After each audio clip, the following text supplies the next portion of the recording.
이렇게 햇볕이 나네요. 네, 네, 날씨가 좋습니다. 자, 우리 제목 다 같이 한번 읽을까요? 시작. 다시 한번 시작. 네, 참된 금식이란 무엇일까? 제가 금식을 어떻게 해야 되는가? 어떻게 하는 게 하나님 앞에서 올바르고 또 좋은 금식인가? 이제 여기에 대해서 말씀을 드리려고 하는 것은 아닙니다. 우리가 지금 서가랴 두 번째 시간이잖아요. 근데 이제 우리가 비록 8장 15절로 19절까지 읽었지만 서가랴 7장과 8장이 다 금식에 대해서 얘기를 하고 있습니다. 그것은 금식은 어떻게 해야 되는가, 혹은 이런 때 금식해라라는 금식에 관한 말씀이 나와 있는 게 아니고요. 금식과 관련된 얘기가 있기 때문에 제가 제목을 참된 금식이란 그렇게 잡았고, 또 서가랴서 7장, 8장 두 장에 걸쳐서 여러분 이 금식이 등장한다는 것 자체는 이 당시에 이스라엘 백성들과 아주 긴밀한 어떤 연관성이 있다라는 것을 우리에게 알려주고 있습니다. 여러분, 하나님은 어떤 분이십니까? 여러분, 가장 중요한 것은 이거겠죠. 하나님이 어떤 분이실까? 여러분, 우리 참된 믿음 혹은 신앙생활이라는 것은 하나님이 어떤 분이신지를 올바르고 제대로 또 풍성하게 알고 우리가 그 하나님을 올바로 믿고 또 이 땅을 살아가는 것이, 여러분, 그게 참된 신앙 혹은 진실한 신앙이라고 할 것입니다. 여러분, 그런데 여러분, 우리가 죄인이지 않습니까? 여러분, 죄인의 특징은요, 뭐 여러 가지 죄의 열매들이 있으나 죄의 본질은 내가 주인이고 왕이 되는 것입니다. 반대로 믿음 혹은 신앙이란 하나님이 우리의 주인이시고 왕이 되시는 것입니다. 여러분, 죄인의 특징이 내가 왕이고 주인이다 보니 내 자기 중심적으로 판단하고 결정하고 살아가는 것이죠. 여러분, 그래서 심지어 종교도 자기를 위한 종교를 만들어냅니다. 여러분, 세상에 많은 종교들이 뭐 그런 것을 허용합니다. 나의 평안을 위해서, 나의 안녕과 행복을 위해서, 혹은 나의 사업과 나의 어떤 이제 목표를 위해서, 아니면 좀 더 고상하게 인간의 인간됨의 어떤 회복, 혹은 자아 실현, 뭐 이렇게 얘기를 하기도 합니다. 여러분, 그렇지만 여러분, 그건 그냥 일반 종교일 수는 있지만 성경이 말하는 것은요, 그렇지 않습니다. 우리는 자기를 위한 종교를 만들어내는 것이 아니라, 그래서 자기를 위한 하나님을 만들어내는 것이 아니라 성경이 말하는 하나님, 그 성경이 말하는 하나님을 올바로 알고 또 믿고 사는 것이 우리에게 필요하고 중요한 것을 중요한 것으로 판단됩니다. 여러분, 자기를 위한 하나님은 어떤 하나님일까요? 내가 지치고 힘들 때 위로해 주는 분, 내가 뭔가 필요로 할 때 채워 주시는 분. 뭐 가능하면 좀 이렇게 질책이나 충고는 좀 부담스럽고, 내가 하여튼 원할 때, 내가 찾을 때 내 옆에 좀 계셔 주시고, 나를 항상 좀 위로하고 좀 격려해 주시는, 물론 우리 하나님이 우리를 위로하고 격려하십니다. 그렇지만 어쩌면 참 나를 위한, 나의 어떤 몸종 같은 하나님, 여러분 혹시 그런 하나님을 기대하고 계시진 않습니까? 우리 하나님은 그런 하나님은 아닙니다. 나의 행복을 위해서, 나라는 존재를 최적화시키기 위해서 딱 준비되신 분이 여러분 하나님이 아닙니다. 여러분, 반대로 생각하시면 되겠죠. 하나님 그분을 위해서 우리가 존재합니다. 여러분, 성경에는요, 노골적으로 얘기합니다. 내가 내 영광을 위해서 너희들을 만들었다.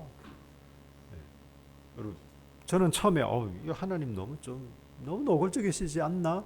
라고 생각했는데, 그게 오히려 우리에게는 복되고 감사한 것이다 라는 걸 알게 되었습니다.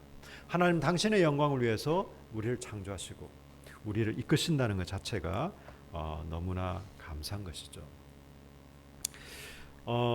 여러분, 제가 오늘은 서론을 조금 길게 했습니다만 제가 이렇게 말씀드리는 이유는 오늘 본문하고도 좀 연관이 있기 때문에 그렇습니다. 여러분, 우리가 성경의 하나님, 나의 행복과 내 뒤치다꺼리를 위한 하나님이 아니라 정말 성경의 하나님은 어떤 하나님일까? 그리고 우리에게 어떤 말씀을 하실까? 여러분, 사가랴 7장 3절을 한번 보십시오. 사가랴 7장 3절 우리 한 목소리로 읽겠습니다. 우리 아까 읽었던 건 8장이고요. 7장 3절 시작.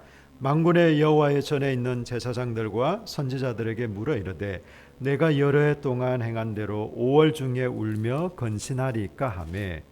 여러분, 이스라엘 백성들이 하나님 앞에 질문하고 있습니다. 물론 이제 여기 2절에 보면 그때 베델 사람들이라고 해서 베델에 있는 특별히 사람들이 이제 그들이 직접 하나님께 물어본 건 아니고요. 제사장들과 선지자들을 통해서 물어보는 겁니다. 여러분, 그때는 이스라엘 백성들이 그냥 자기들이 혼자 막바로 하나님께로 나아갈 수 없었습니다. 하나님이 계신 성소, 특별히 지성소에 들어가는 순간 죽습니다. 지금은 여러분이요, 하나님 앞에 그냥 하나님, 아버지, 우리 주기도문에서 얘기하고 있는 것처럼 하늘에 계신 우리 아버지, 하늘에 계신이라는 말은 꼭 써도 되고 안 써도 돼요. 하나님 아빠 불러도 여러분 그곳이 곧 지성소가 되고, 그곳에서 여러분이 어느 곳에 계시든지 어떤 상황에서든지 하나님의 이름을 부르고 하나님을 찾기만 하면 여러분 하나님이 만나주시고 그곳이 바로 지성소가 되고 그곳이 성전이 되고 여러분 자신이 성전이기 때문에 그렇습니다. 내 집은 만민을 위해 기도하는 집이라. 내 집은 만민이 기도하는 집이라. 여러분, 이스라엘 백성들이요, 그냥 이렇게 기도해서는 안 됐어요. 성전에서 기도했습니다. 성전에서 예배를 드렸습니다. 그리고 하나님 임재하신 곳이 성전이었습니다. 그냥 아무 데서나 할 수가 없었습니다. 그렇지만 우리는 지금 다르죠. 어디서나 할 수 있었습니다. 그래서 이 당시로는 제사장과 선지자들을 통해서 물어봤습니다. 우리가 5월 중에 울며 근신해야 됩니까? 금식을 해야 됩니까? 이렇게 물어보는 것이죠. 여러분, 이스라엘 백성들은요, 1년 지금 이 상황 포로로 잡혀가고 난 이후에 이스라엘 백성들은 총 1년에 4번 공식적인 금식을 했습니다. 여러분, 금식이라는 것 자체가 식물을 끊는다는 거죠. 어떤 경우는 하루 종일, 어떤 경우는 또 한 끼를, 어떤 경우는 한 3일을 혹은 일주일을, 슬픈 일을 당하거나 혹은 국가적인 혹은 어떤 가정에 큰 위기가 닥쳤을 때 마음의 결단을 하고 하는 것이 바로 금식이었거든요. 때로는 좀 슬픔 가운데 행하기도 했고요. 여러분, 그러면 5월 금식이 어떤 금식일까요? 자, 열왕기하 25장 8절로 9절 우리 한 목소리로 같이 읽겠습니다. 시작.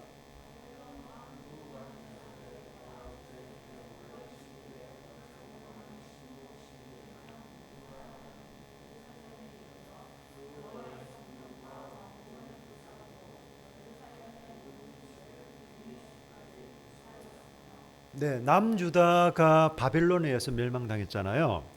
예루살렘 성전이 불태워지고, 이런 정말 이스라엘 백성들에게는 나라가 망하고 성전이 파괴된다 생각할 수 없었던 일이거든요. 왜? 우리는 언약 백성이니까, 우리는 택함 받은 민족이니까 어떻게 우리가 이방 민족의 침략을 받아 나라가 망하고 그리고 하나님의 집이 파괴되고 불사르게 된다? 이건 여러분, 이스라엘 백성들에게는 겪어보지 않고서는, 이 사건이 일어나기 전까지는 꿈에도 생각지 않았던 것입니다. 물론 하나님은 선지자들을 통해서 계속해서 경고를 했어요. 너희들 이런 일이 일어날 거야. 너희들 계속 내 언약의 말씀을 저버리고 나를 떠나고 우상을 숭배하고 불의를 행하고 이러면 너희들 분명 나라가 망하고 성전은 파괴되고 너희들 포로로 잡혀갈 거야. 계속해서 얘기를 했어요. 하나님이 어느 날 갑자기 그냥 한 게 아닙니다. 그럼에도 불구하고 이스라엘 백성들은 듣지 않았죠. 그래서 이 5월의 금식은 굉장히 큰 치욕과 슬픔 가운데 이스라엘 백성들이 행했던 금식입니다. 여러분 7월에도 금식을 했습니다. 여러분 열왕기하 25장 25절 같이 읽겠습니다. 시작.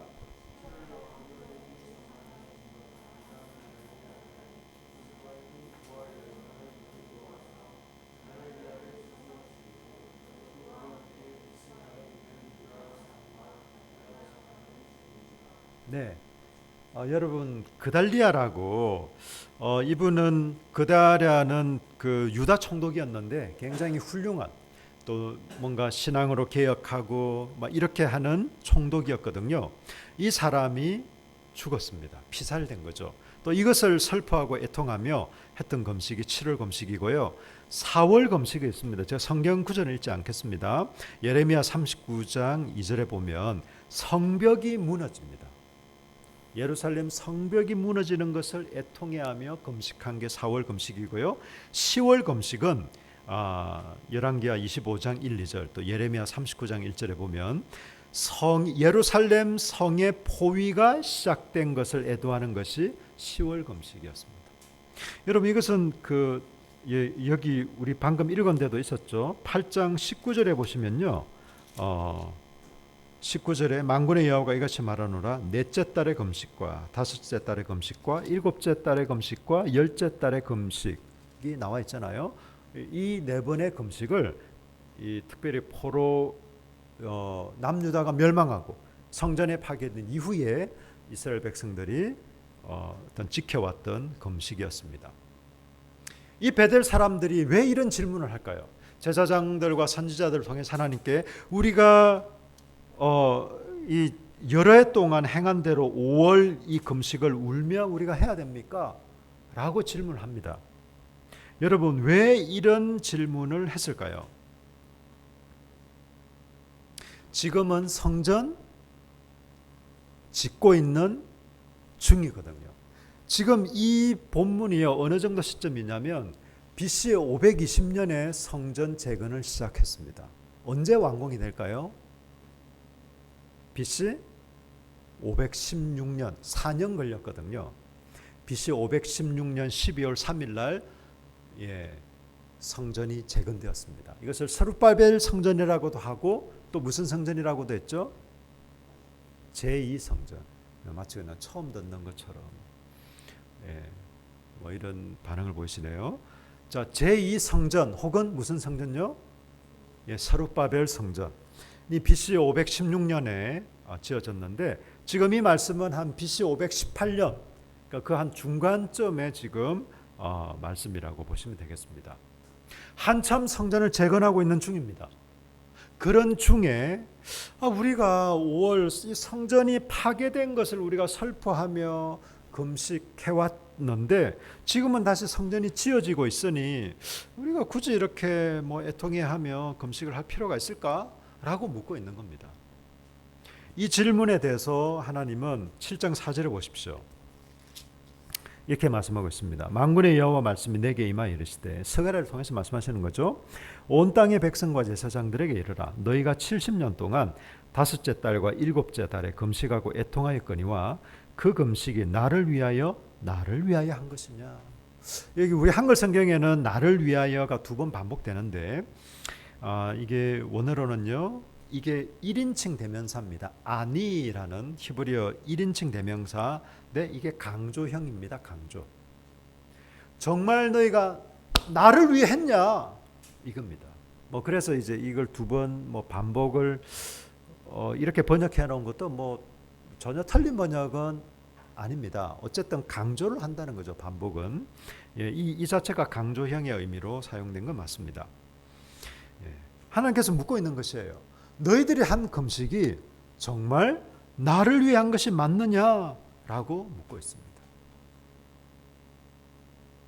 너희들이 왜 금식을 했지? 여러분 이 말이 무슨 말일까요? 금식을 너희들이 하긴 했는데 너희들 정말 나를 한 게 맞냐라는 의미가 뭘까요?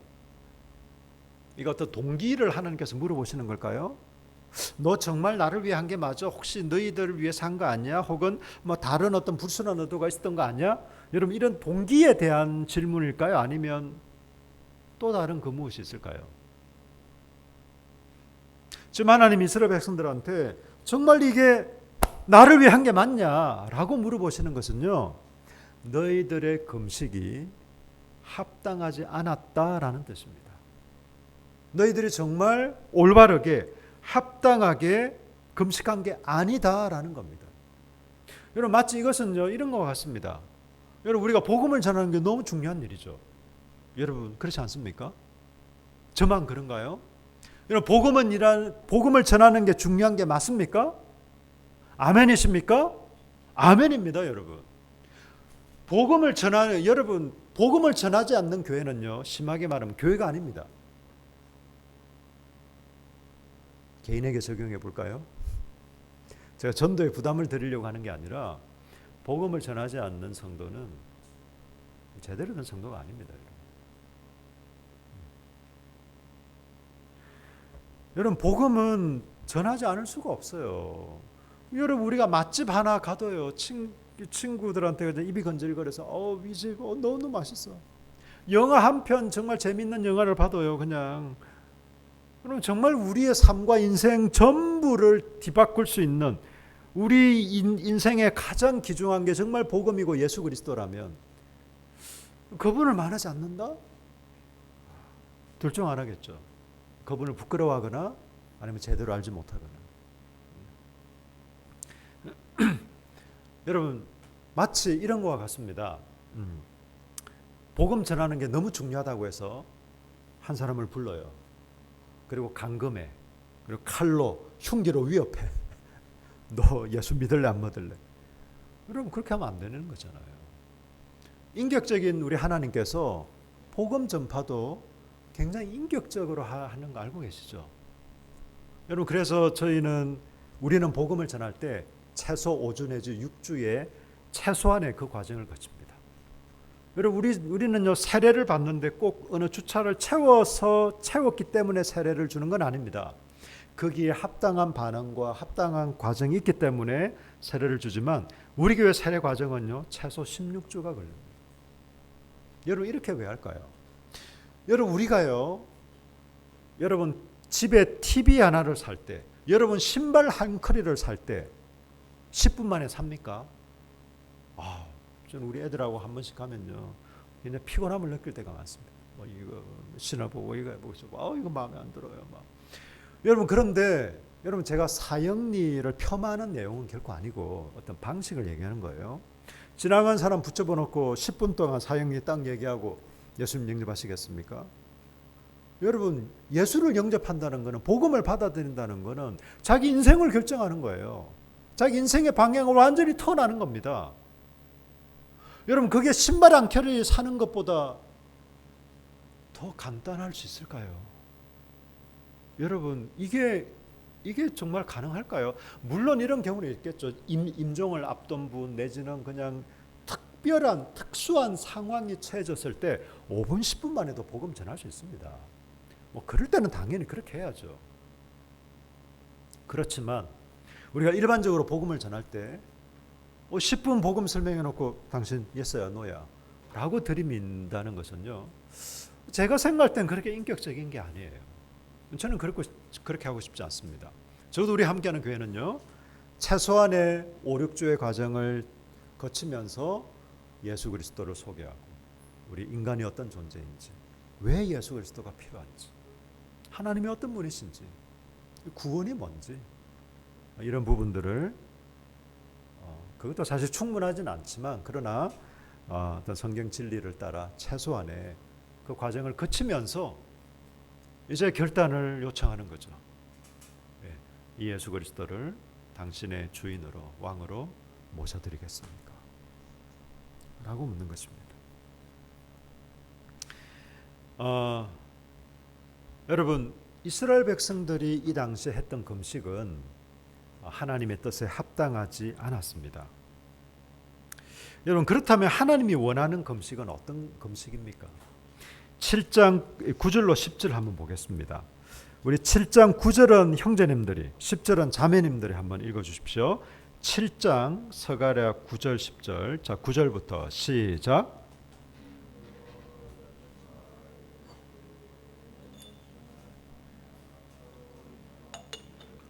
잠깐만요. 이게 정말 우리 형제님들 목소리 맞습니까? 아무리 마스크를 했다 하더라도 한 사람 목소리도 제대로 안 되는데요. 자, 다시 9절 시작.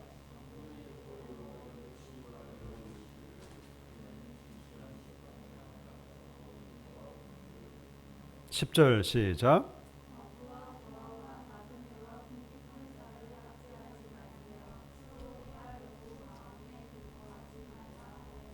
네. 하나님께서 이스라엘 백성들에게 원하는 것은 바로 이것입니다. 너희는 진실한 재판을 하며 서로 인애와 긍휼을 베풀며 가부와 고아와 나그네와 궁핍한 자를 압제하지 말라. 여러분, 가장 공정해야 할 곳이 재판장 아닙니까? 여러분, 재판에서 가장 공정해야 되죠. 그러나 우리가 사회에서 경험하는 것은 유전 무죄, 무전 유죄. 물론 모든 경우에 그렇지는 않지만 여러분, 이게요 21세기인 지금도 이런 일들이 일어나고 있습니다. 가장 공정해야 할 곳이 공정하지 못한. 여러분, 이 말은 뭘까요? 너희들이 공의와 정의를 따라 살라는 겁니다.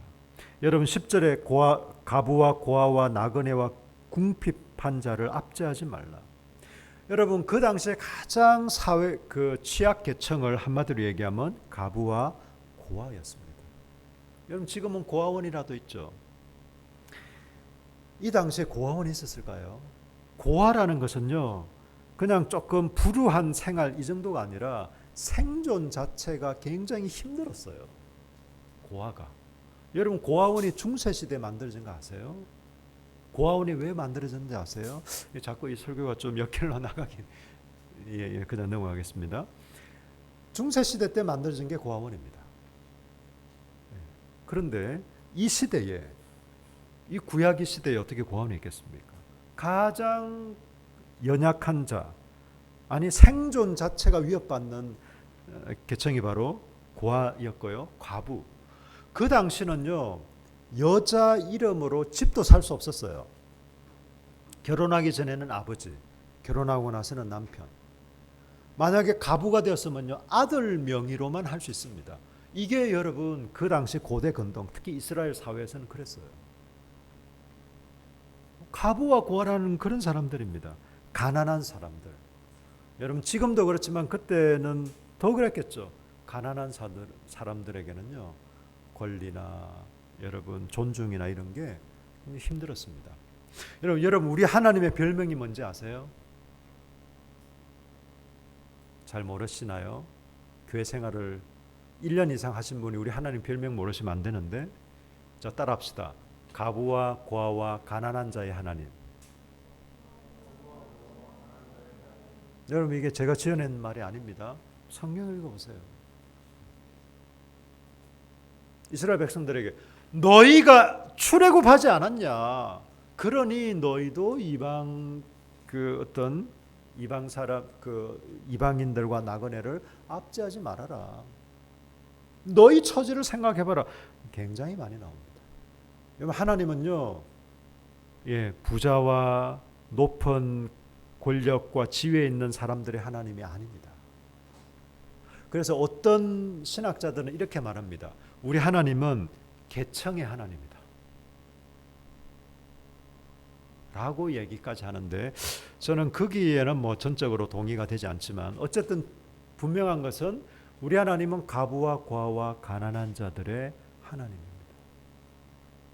여러분이 가부와 고아와 가난한 자들을 무시하고 그들에게 악을 행한다면요, 여러분 기억하십시오. 여러분 하나님과 맞짱 뜨고 계신 겁니다. 성산이 아주 희박할 것이에요. 엄청난 뒷보복이 있을 가능성이 많습니다. 어쩌면 지금 당장 그게 나타나지 않을 수도 있어요. 악인이 득세하는. 여러분, 선지서들 보면요, 막 이런 외침들이 많습니다. 지금 이 악인들이 득세하는데 하나님 뭐 하고 계십니까? 왜 손 놓고 계십니까? 하나님 도대체 당신은 살아나 계십니까? 막 이런 선지자들의 외침들이 많이 등장합니다. 하나님이 악을 보실 때마다 그때마다 심판했다면요, 이 세상이 노아 홍수 이래로 홍수가 나도 몇 번은 더 났겠죠. 하나님이 노아 홍수 이래로 이런 약속하셨잖아요. 내가 다시는 너희의 죄악을 따라 이런 심판을 하지 않겠다. 그것 때문에 우리가 살아있는 겁니다. 그것 때문에 우리가 하나님의 긍휼과 자비 가운데 이런 새로운 기회들을 맞는 거예요. 고아와 가부와 가난한 자들의 하나님. 이스라엘 백성들 가운데 이런 공의와 정의가 무너져 버렸습니다. 뿐만 아니라 여러분 7장 9절과 10절에서 말하는 것은요. 서로 인애와 긍휼을 베풀며 서로 해하려고 마음에 도모하지 말라. 물론 이건 소극적인 사랑을 말합니다. 소극적인 사랑. 이웃을 해하지 말라. 이웃의 물건을 도둑질하지 말아라. 이웃의 아내와 물건을 탐하지 말아라. 여러분 십계명에 나와 있는 이것은 어떤 면에서는 소극적이지만 또 어떤 면에서는요 굉장히 적극적인 것이기도 하죠. 여러분 제가 결혼 생활 지금 한 24년, 횟수로 한 25년째 되는데요. 부부가 사이좋게 지내는 방법이 뭘까? 부부가 행복한 게 뭘까? 굉장히 막 이벤트 자주 열어주고 선물 많이 해주고 막 이런 걸까? 물론 그것 하나의 이유가 될 수 있는데 그거보다 더 중요한 게 있습니다. 제가 결혼 생활 한 25년 해보니까 더 중요한 것은요. 상대방이 싫어하는 걸 안 하는 거예요. 더 중요할 수 있습니다. 뭘 잘해주는 것보다 더 중요한 건 상대방이 싫어하는 걸 하지 않는 것도 그 사람을 굉장히 존중하는 겁니다. 제가 그러지 못할 때가 많아서 좀 아주 고개를 그냥 너무 저렇게 표신하게 끄덕이지 않아도 되는데 여러분 소극적인 이웃을 해하지 않는 이웃을 해하려고 도모하지도 않고 오히려 그들에게 인애와 사랑과 긍휼을 베푸는 여러분 이것은요 하나님께서 원하시는 금식은 이거였습니다. 사랑과 정의를 흘려보내는 것이었습니다. 이 백성들이 금식을 하긴 했어요. 식물을 끊기는 끊었습니다. 슬픈 기색을 보이긴 보였습니다. 그렇지만 그들은 이웃을 배려하거나 사랑하지 않고 고아와 가부와 가난한 자들을 압제하며 불의를 행하는 그 가운데 금식하는 것이에요. 그들의 금식 자체가 나쁜 게 아닙니다. 금식했기 때문에 잘못된 건 아니었어요. 그렇지만 사랑과 정의를 행하지 않고 사랑과 정의 가운데 살지 않으면서 행하는 금식은 하나님께서 받으시지 않고 기뻐하시지 않는다라는 것을 우리가 알 수 있습니다. 여러분 이것은요 우리가 처음에 읽었던 우리 주원 자매가 읽었던 8장 16절과 17절에도 그대로 나와 있습니다. 여러분 보십시오. 8장 16절에 너희가 행할 일은 이러하니라. 너희는 이웃과 더불어 진리를 말하며 너희 성문에서 진실하고 화평한 재판을 베풀고 마음에 서로 해하기를 도모하지 말며 거짓 맹세를 좋아하지 말라. 이 모든 일은 내가 미워하는 것이니라. 여러분 맥락은요 굉장히 유사합니다. 7장과 이 8장의 맥락은 무엇입니까? 한마디로 정의를 행하고 긍휼과 사랑을 베풀라는 것이에요. 공정과 정직 이게 여러분 하나님의 공의와 정의지 않습니까? 그리고 거짓 맹세하지 말고 서로 해하기를 도모하지 말고 여러분 긍휼과 사랑을 베풀라는 것입니다. 여러분 하나님께서 원하시는 것은요 바로 이런 것입니다. 여러분 이사야 58장 6절 우리 다 같이 한번 읽을까요? 좀 힘찬 목소리로 같이 읽겠습니다. 시작. 내가 기뻐하는 금식은 흉악의 결박을 풀어주며 멍에의 줄을 끌어주며 압제당하는 자를 자유하게 하며 모든 멍에를 꺾는 것이 아니겠느냐. 여러분 이사야 선지자를 통해서 그 당시 이스라엘 백성들에게 하나님 말씀하셨습니다. 내가 기뻐하는 금식은 금식을 길게 할까요? 며칠을 할까요? 금식하는데 물은 먹어도 될까요? 어떤 경우는 뭐 약간 간식을 좀 곁들이는 건 어떨까요? 여러분 그런 방법론이 있지 않습니다. 여러분 혹시 개인적으로 금식을 한다면요, 저는 금식을 추천해드리고 싶어요. 좋습니다. 어떤 방식이든 괜찮아요. 뭐 사람들 앞에 그냥 자랑하려고 하는 게 아니라면 어떤 방식이든 괜찮습니다. 하루에 한 끼 하는 금식도 괜찮고요. 물을 드시면서 하는 금식도 괜찮고요. 아예 물까지도 먹지 않고 하는 금식도 괜찮습니다. 그게 뭐 그리 중요하겠습니까? 여러분 지금 여기서 말하는 것은 금식에 대한 방식을 이야기하는 것이 아니라 그 금식의 금식하는 사람의 태도와 삶을 얘기하는 겁니다. 하나님이 기뻐하는 금식은 그냥 음식물을 섭취하지 않는 것, 혹은 물을 마시지 않는 것, 일정 기간 어떤 그 음식물 섭취를 끊는 것, 이게 금식이 아니라 여러분 압제당하는 자를 자유케 하고 모든 멍에를 끊고 흉박의 결박을 풀어주며, 여러분 이것은 대사회적인 이웃과의 관계라는 걸 여러분 알고 계십니까? 여러분 다른 사람을 압제하고 부당하게 착취하고 갑질하면서 여러분이 금식을 해본들 하나님 앞에 악한 거예요, 여러분. 여러분 그러면서 찬양을 아무리 전심으로 드려본들, 여러분 그건 하나님께서 너무너무 힘들어 하시는 겁니다.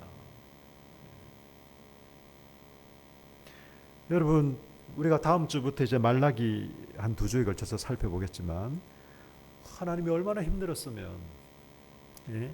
말라기에서는 이렇게 말합니다. 내 성전을 제발 좀 밟지 말고 떠나라.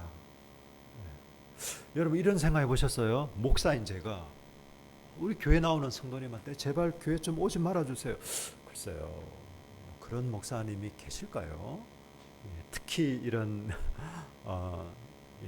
작은 교회 목회자들 치고요. 뭐 성도가 한 5만 명, 10만 명 되는 교회 목사님들 혹 모르겠습니다. 많은 하나님께서 오죽 답답했으면 그렇게 말씀하시겠습니까? 여러분 야고보서 1장 27절 우리 같이 읽겠습니다. 시작. 하나님 아버지 앞에서 정결하고 더러움이 없는 경건은 곧 과와 가부를 그 환난 중에 돌보고 또 자기를 지켜 세속에 물들지 아니하는 그것이니라. 참된 경건, 우리가 영적이다, 경건하다라는 것이요.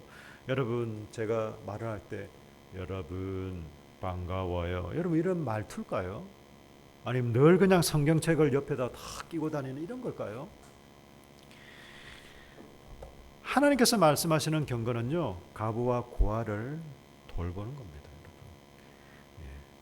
여러분. 연약한 자들을 돌아보고 압제하는 것이 아니라 오히려 배려하고 섬기는 겁니다.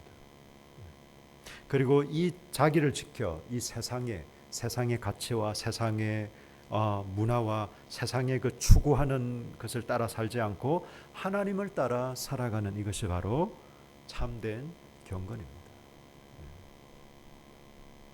하나님이 원하시는 금식, 하나님이 기뻐하시는 우리의 어떤 영적인 삶이라는 것은요, 바로 이러한 것이죠. 마지막으로, 그렇다면 우리는 어떨까요? 우리는 1년에 4월, 5월, 7월, 10월 금식을 하고 있지 않았는데요, 목사님. 우리하고는 상관이 없는 말씀이 아닐까요? 저는 딱히 개인적으로도 금식을 해본 적도 없는데 왜 금식도 하고 있지 않은 저한테 이런 말씀을 하십니까? 라고 질문을 하신다면 제가 다 방비가 되어 있겠죠. 여러분 이 말씀이 오늘날 저와 여러분에게 어떤 의미가 있고 어떻게 적용이 될까요? 이 말씀은요, BC 518년에 포로 귀환한 그 이스라엘 백성들에게 선포되었던 말씀입니다. 오늘날 우리에게 너무 갭이 크죠. 그렇지만 그리스도 안에서 오늘 우리와 무관한 말씀이 아닙니다. 그럼 어떤 의미에서 의미가 있을까요? 여러분 8장 15절을 보십시오. 스가랴 8장 15절에 이제 내가 다시 예루살렘과 유다 족속에게 은혜를 베풀기로 뜻하였나니 너희는 두려워하지 말지니라. 하나님 이렇게 말씀하세요. 너희가 너무너무 예쁘게 행동한다. 너희가 정말 진정한 회개, 진실된 회개를 하는구나. 너희가 내 언약의 말씀을 너무너무 잘 순종하는구나. 나라가 망하고 성전이 파괴되고 포로로 잡혀갔다가 다시 돌아와 보니 너희들이 참 이제는 철들었네, 너무너무 예쁘네, 그래서 내가 다시 좀 은혜를 베풀려고 한다, 이 말이 아닙니다. 이들의 삶과 무관하게 하나님 말씀하시는 거예요. 이제 내가 다시 예루살렘과 유다 족속에게 은혜를 베풀기로 뜻하였다는 말은 결심하고 작정했다는 거예요. 여러분 우리가 하나님을 먼저 찾은 적 있나요? 우리의 모습을 보니 너무 죄악덩어리고 하나님 이래서는 안 되는데 죄가 죄인입니다. 우리에겐 구원자가 필요하네요. 구원자 좀 보내주실 수 있을까요?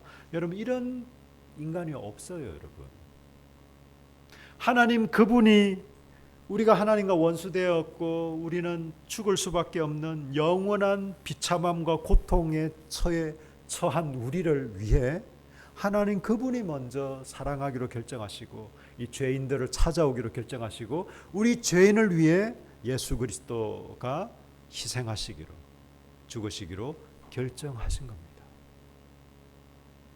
우리가 먼저 결심하고 우리가 먼저 한번 제대로 해보겠다고 여러분 이런 적이 없습니다. 여러분 인류 이래로 없습니다.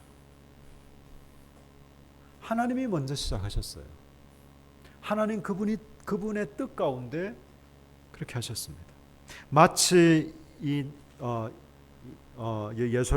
예루살렘과 유다 족속에게 이제 내가 다시 너에게 은혜를 베풀기로 결정했다. 그러니 너희는 두려워하지 말아라. 이렇게 말씀하시는 것과 같습니다. 하나님이 먼저 우리에게 구원자를 보내주셨습니다.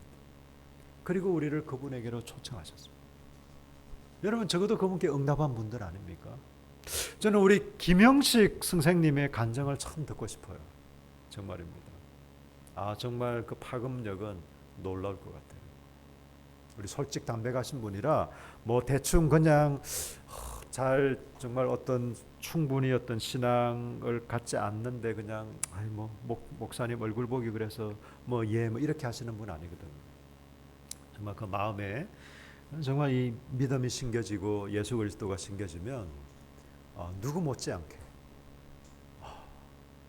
기대됩니다. 제가 아는 한 분은요, 이런 분이 계세요. 제가 그 이름을 밝히지 않게요. 제가 직접 만나본 분이기도 합니다. 이분이 좀 뒷골목 생활을 하셨어요. 뒷골목 생활을 하셨는데 그분이 참 어떤 분을 만나서 예수를 믿게 됐습니다. 그리고 믿음 생활을 하게 됩니다. 그 삶이 완전히 변했습니다. 이분이 이제 노숙자 사역을 지금까지 하고 있습니다.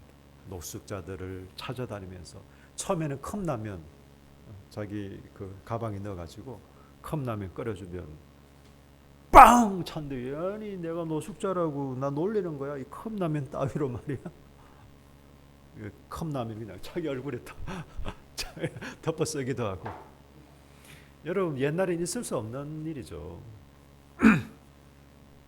그걸 다 묵묵히 감내하며 지금은요 그곳에서 재활까지 일어나고 있습니다. 여러분 노숙자에게 한 끼 밥을 제공하는 것도 참 필요하긴 하나 그분들이 다시금 어떤 사회인으로 건강한 사회인으로 돌아온다는 게 뭐 최종 목표이지 않겠습니까?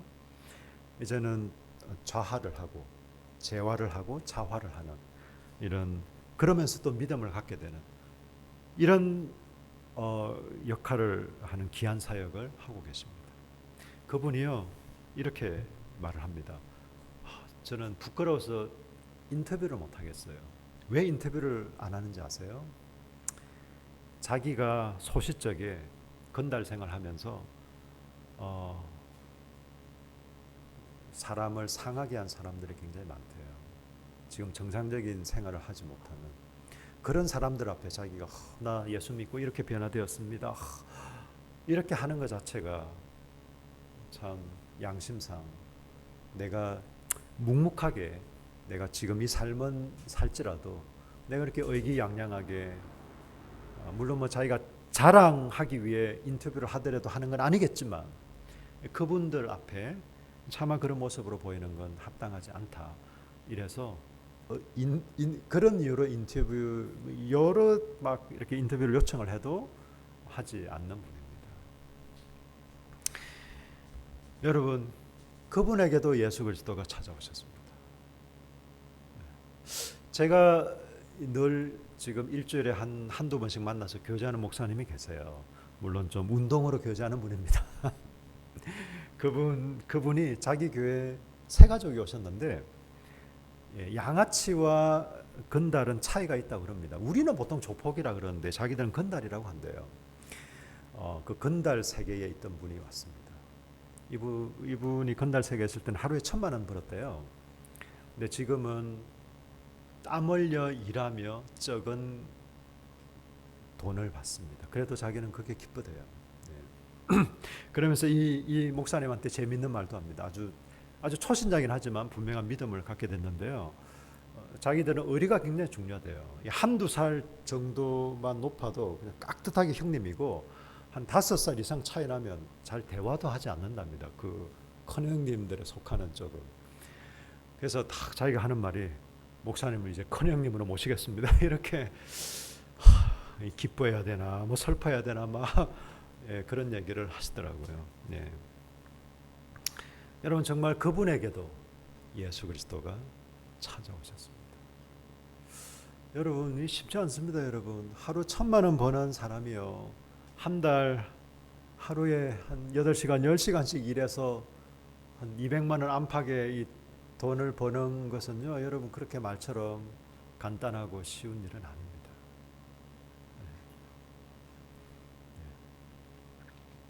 어떻게 그런 게 가능했을까? 예수 그리스도가 우리에게 찾아오신 겁니다. 여러분 이것이 바로 복음인 것이죠. 이 복음을 받은 사람들에게 여러분 이렇게 말합니다. 8장 19절 보십시오. 만군의 여호와가 이같이 말하노라. 넷째 달의 금식과 다섯째 달의 금식과 일곱째 달의 금식과 열째 달의 금식이 변하여 유다 족속에게 기쁨과 즐거움과 희락의 절기들이 되리니 오직 너희는 진리와 화평을 사랑할지니라. 여러분 화평이라는 것은 이웃과의 관계, 대사회적인 관계 아닙니까? 서로 평화로운 상태. 뭐 다른 말로 하면 어떤 이웃과의 어떤 사랑을 얘기하겠죠. 예. 진리라는 것은요, 진실된 어떤 정의로움을 얘기한다면 여기서도 맥락은 동일하게 사랑과 정의를 얘기하고 있습니다. 하나님은 이 세상을 사랑과 정의로 다스리시고 계십니다. 우리 그리스도인들은 사랑과 정의로 이 땅을 살아가기를 원하십니다. 여러분 여기에 균형이 필요합니다. 여러분 우리 하나님은 사랑 타령만 하는 하나님 아니세요. 그렇다고 여러분 정의만 강요하시는 분도 아니십니다. 사랑과 정의가 100% 온전히 조화를 이룬 분이 우리가 믿고 섬기는 하나님이십니다. 그렇다면 우리 역시 어떻게 살아야 될까요? 사랑과 정의를 따라 살아야 할 것입니다. 오늘날 저와 여러분에게 말씀하시는 것은요, 우리의 몸종과 같은 하나님, 나를 위해 항상 스탠바이에 계신 하나님, 내가 요청하는 것은 뭐든지 다 즉시 온전히 기쁘게 대령해야 하시는 하나님, 그런 하나님이 아니라 사랑과 정의로 이 세상을 구원하시고 다스리시는 우리가 그 하나님을 알고 그 하나님을 따라 우리가 이제는 그런 사랑의 대상이 되었으니 우리도 그 하나님을 따라 사랑과 정의를 나타내며 살아가야 할 것입니다. 여러분 이런 삶을 살지 않겠습니까? 아멘이십니까? 아멘. 우리 한번 기도하십시다. 우리 사랑과 정의를 따라 좀 살아갈 수 있도록 죄인인 우리를 구원하신, 먼저 찾아오셔서 구원하신 우리 하나님의 사랑에 감격해서 그 사랑을 나타내고 또 이 땅을 우리가 공의와 정의를 따라 여러분 살아갈 수 있도록 좀 기도하십시다. 여러분 이 땅에 특별히 그런 게 더 필요합니다. 우리 교회 다니는 사람들이 더 필요합니다. 내가 잘났기 때문에, 내가 완전하기 때문에, 내가 윤리적으로 탁월하기 때문에가 아니라 우리가 하나님을 믿는 사람들이기 때문에, 우리 하나님을 믿고 따르고 섬기는 사람들이기 때문에 사랑과 정의로 사람들이 되어야 되고 또 마땅히 그런 삶을 살아야 할 것입니다. 우리 그런 삶을 살아갈 수 있도록, 살 수 있도록